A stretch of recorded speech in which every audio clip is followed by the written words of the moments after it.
ಸದನದಲ್ಲಿ ಭಾರತಿ ಸುರೇಶ್ ವಿರುದ್ಧ ನಿಂದನಾತ್ಮಕ ಪದ ಬಳಕೆ ವಿಚಾರಕ್ಕೆ ಸಂಬಂಧಪಟ್ಟ ಹಾಗೆ ಶಾಸಕ ಸುರೇಶ್ ಕುಮಾರ್ ವಿರುದ್ಧ ದೂರು ದಾಖಲಾಗಿದೆ. ವಿಧಾನಸೌಧ ಪೊಲೀಸ್ ಠಾಣೆಯಲ್ಲಿ ಈ ಸಂಬಂಧಿತ ದೂರನ್ನು ದಾಖಲು ಮಾಡಲಾಗಿದ್ದು, ಕಾಂಗ್ರೆಸ್ ಮುಖಂಡ ಮನೋಹರ್ ಮತ್ತು ಟೀಮ್ ದೂರನ್ನ ಕೊಟ್ಟಿದೆ.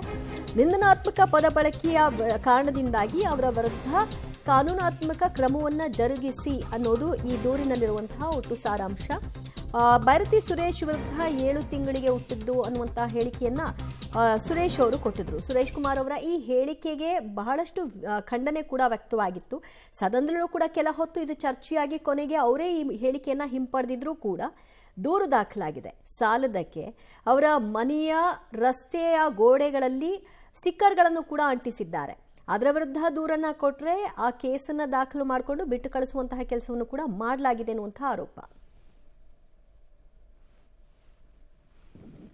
ನೋಡಿ, ಆ ಪೋಸ್ಟರ್ಗಳು ಯಾವ ರೀತಿಯಾದಂಥದ್ದು, ಇದು ಸುರೇಶ್ ಕುಮಾರ್ ಅವರ ಬಿಜೆಪಿ ಶಾಸಕ ಸುರೇಶ್ ಕುಮಾರ್ ಅವರ ರಸ್ತೆ ನಿವಾಸ ಏನು ಬರುತ್ತೆ ಆ ರಸ್ತೆ ಉದ್ದಕ್ಕೂ ಕೂಡ ಇಂತಹ ಫಲಕಗಳನ್ನು ಕೆಲ ಕಾಂಗ್ರೆಸ್ ಕಾರ್ಯಕರ್ತರು ಅಂಟಿಸಿದ್ರು. ಇದರ ವಿರುದ್ಧವಾಗಿ ಕ್ರಮ ತೆಗೆದುಕೊಳ್ಳಿ ಅನ್ನುವಂತಹ ಸಂಬಂಧ ದೂರು ಕೂಡ ಕೊಡಲಾಗಿತ್ತು. ಆದರೆ ಅವರ ವಿರುದ್ಧ ಯಾವುದೇ ಪ್ರಕರಣ ಆಗಿಲ್ಲ. ಬದಲಾಗಿ ಸುರೇಶ್ ಕುಮಾರ್ ಅವರ ಹೇಳಿಕೆಯ ವಿರುದ್ಧವಾಗಿ ದೂರು ದಾಖಲಾಗಿದೆ ಅನ್ನುವಂತಹ ಅಸಮಾಧಾನವನ್ನು ಕೂಡ ವ್ಯಕ್ತಪಡಿಸಿದ್ದಾರೆ.